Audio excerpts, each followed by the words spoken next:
So Suzy Liu just uploaded her response to the drama and the backlash she's been getting, and I haven't watched it yet. I'm about to watch it, and I'll tell you what I think of it.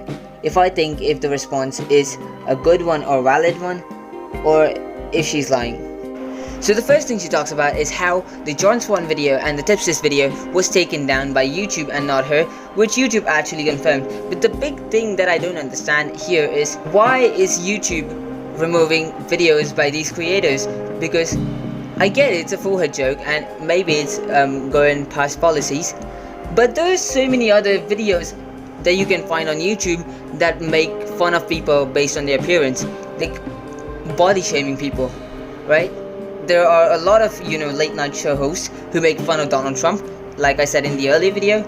Another thing is about KSI. People make fun of KSI for his forehead, and a lot of people make videos on it and they're still on YouTube. And the bigger part about this is diss tracks.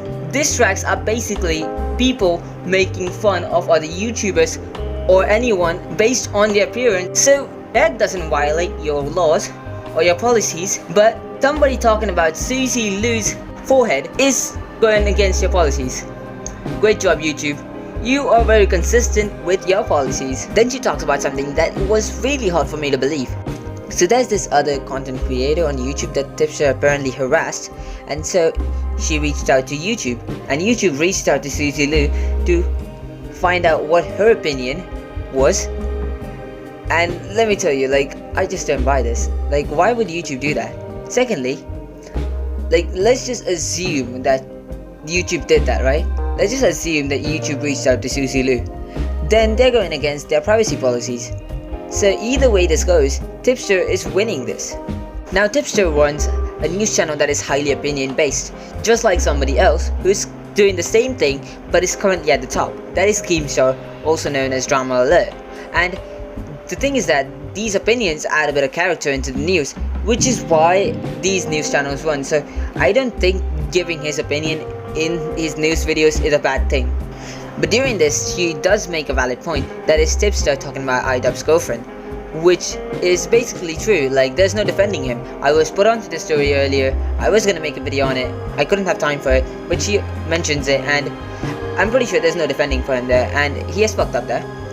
But just to give my opinion on it, it's iDubbbz, he doesn't care about it, he's fine with it, his girlfriend's fine with it, so we have no right to speak, or our opinion should not matter and does not matter. So the other thing that's bothering me is that the video YouTube took down via a community guideline strike was actually Tipster interviewing a lawyer talking about the situation about Mark After Dark and if the clip was fair use. So I don't necessarily know why that video was taken down, just saying that. Something else that she said is that she did not strike anybody, which is kind of false because she got herself exposed on a channel known as HRC, wherein she, to prove her innocence, went on the show and showed her strike history, and of course there was a lot of GG Reloaded on it, and the GG Reloaded stuff was talking about the story. So yeah, Suzy, you did strike someone. Something else I didn't understand is that the company that made Naruto striked Suzy Liu twice and took her channel down, or terminated her channel, but she got it back. And I don't know how she got it back, because those strikes were legit strikes. And when we saw a video from Jack Swan, he legitimately statistically looked at the situation and took one of her videos and put out the parts where she was silent and just put the parts where she spoke something, okay, or explained something. And in that 18-minute video, there were only 3 minutes wherein she spoke something. That's insane. So I don't know how she got her channel back. So I think I've covered enough part of the video and I'm not gonna say anything else. These were just things I felt like her video lacked, and if she explains the situation much better, maybe if she proves these points wrong, then maybe I would be happy to change my opinion, but for now it doesn't look good for Suzy Liu.